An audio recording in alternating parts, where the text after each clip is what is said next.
नमस्कार विद्यार्थी मित्रों, आपने इकाई 4 अभ्यास प्रश्न 4 तक पूर्ण कर लिया होगा, पक्की कापी में लिख लिया होगा। अभ्यास प्रश्न 5 परिच्छेद भी लिख लिया होगा। इस परिच्छेद के 5 प्रश्न हैं। मैंने आपको कहा था कि आप अपनी रफ नोट में लिखना। आज मैं इसकी फोटो भेज रही हूँ। पक्की कापी में प्रश्न और उत्तर उसमें से देखकर लिख लेना और आपने जो रफ बुक में लिखे हैं उसके साथ मिला लेना। बराबर है। अब स्वाध्याय लिखते हैं। स्वाध्याय का प्रश्न 1 है, अंदाज अपना अपना। कथनी और करनी में अंतर विषय पर अपने विचार लिखिए। आप क्या सोचते हैं कथनी और करनी में अंतर? इस विषय पर आपको 5-7 वाक्य लिखने हैं, एक परिच्छेद लिखना है। कथनी और करनी में अंतर। आपने इस इकाई को पढ़ा, समझा, इसमें विचार किया, आपने भी इस विषय पर कुछ सोचा होगा, तो आपने जो सोचा है वह आपको लिखना है। बराबर है। क्या करना है? स्वाध्याय में प्रश्न 1 अंदाज अपना अपना, इसका उत्तर आपको अपने आप लिखना है।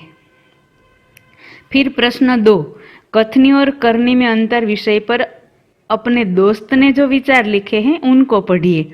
अब इसमें क्या करना है, तो आपका जो पहला प्रश्न है इसका उत्तर है वह आपके दोस्त को लिखना है और आपके दोस्त के पहले प्रश्न का उत्तर आपको लिखना है। लेकिन अभी तो हम विद्यालय जा नहीं रहे, इसलिए हमारे दोस्त के उत्तर कैसे पढ़ पाएंगे।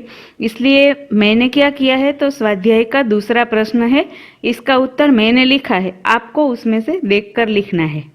बराबर है। पहला प्रश्न है, इसका उत्तर अपने आप लिखना है, दूसरा मैंने लिख दिया है, उसमें से देखकर लिखना है। समझ में आ गया? अब प्रश्न 3 करके दिखाओ। तो क्या करना है? सूचना लिखनी है, फिर कोष्टक बनाना है। कोष्टक में दिए गए शब्दों को उचित क्रम में रखकर वाक्य लिखिए। तो आपको पहले कोष्टक बनाना है, फिर कोष्टक में से शब्द चुनना है, शब्द चुनकर उनके वाक्य बनाने हैं और जो भी शब्द आपने चुना है उसके ऊपर घेरा बनाना है, मानी वर्तुल, उसको निशान बना देना है, इसलिए आपको पता चले कि मैंने यह शब्द ले लिया है। अब आप इसमें से 4-5 जितने वाक्य बना सके बनाना है। बराबर समझ में आ गया? उदाहरण 1 दिया गया है, उदाहरण तो आपको लिखना ही है। बराबर है। आज आपको क्या करना है, तो आपका गृह कार्य बराबर समझ लीजिएगा। सबसे पहले अभ्यास का प्रश्न 5 है, इसका परिच्छेद आपने लिख लिया होगा पक्की कापी में। तो इसके 5 प्रश्न है, वह आपको उत्तर सहित लिखना है, मैंने फोटो भेजी है। फिर स्वाध्याय का प्रश्न 1 है, इसका उत्तर आपको अपने आप लिखना है। प्रश्न 2 है, इसका उत्तर मैंने लिख दिया है, उसमें से देखकर लिखना है। फिर 3 मैंने समझा दिया,